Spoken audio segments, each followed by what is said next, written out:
कि जिंदगी के रास्ते दुश्वार हैं, जिंदगी के रास्ते दुश्वार हैं, उस पे भी हम साहिबे किरदार हैं।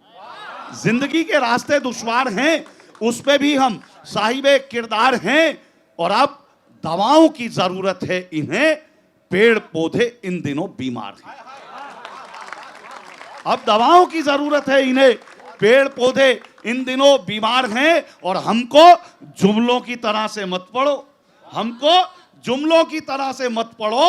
हम अदब की प्रेस के अखबार हैं, हम अदब की प्रेस के अखबार हैं। तो आइए साहब, मैं एक कविता पढ़ता हूं और कविता के साथ साथ बहुत सारी बातें हैं। मैं कवि सम्मेलन में जाने को हो रहा था तैयार, मेरी पत्नी को जाना था बाजार। कुछ तो ऐसे और जैसे तुम्हारी गई। हालांकि मैं आपको बताऊं, अभी पीछे करवा चौथ गया के मैंने वहां से एक बात कहने की कोशिश की कि करवा चौथ के दिन मेरी पड़ोसन ने मेहंदी रचाई। ये ऑब्जर्वेशन पे था। कि करवा चौथ के दिन मेरी पड़ोसन ने अपने हाथों पर मेहंदी रचाई और दोनों हाथों पर A to Z लिखवा लाई। मैंने पूछा, भौजाई ये A to Z वाली बात नहीं समझ आई, ये A to Z वाली बात नहीं समझ आई। बोली, हमारी जिंदगी में भी कम अपवाद नहीं है, A to Z इसलिए कि अब सबके नाम याद नहीं।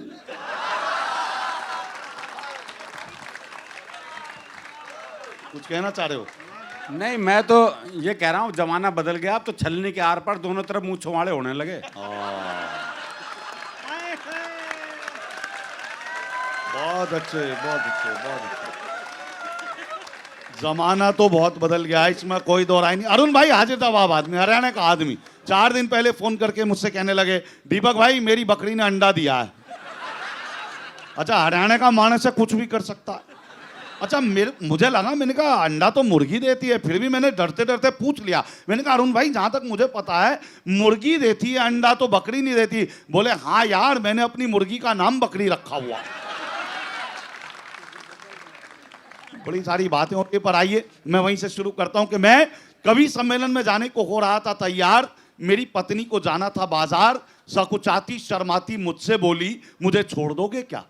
मैं कवि सम्मेलन में जाने को हो रहा था तैयार, मेरी पत्नी को जाना था बाजार। सकुचाती शर्माती मुझसे बोली, मुझे छोड़ दोगे क्या? मैंने कहा, मैं तो कब से तैयार बैठा।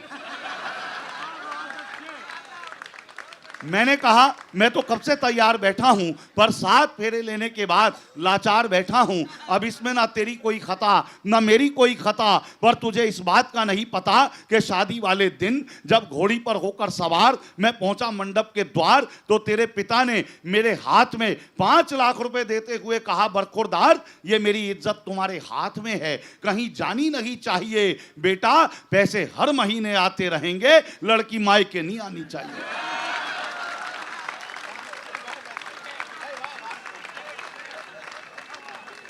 इतना सुनते ही मेरे फेरे तो पड़ गए, पर ससुर जी अपनी बात से मुकर गए। और मुझे इस बात का ना कोई दुख है, ना कोई पछतावा, ना कि मैं पछता रहा हूं, बल्कि आज तक ईमानदारी से अपना धर्म निभा रहा हूं, क्योंकि मैं जानता हूं कि पैसा तो आना जाना है, पर घर में जो लक्ष्मी है वही मेरे लिए बहुमूल्य खजाना है, वही मेरे लिए बहुमूल्य खजाना है।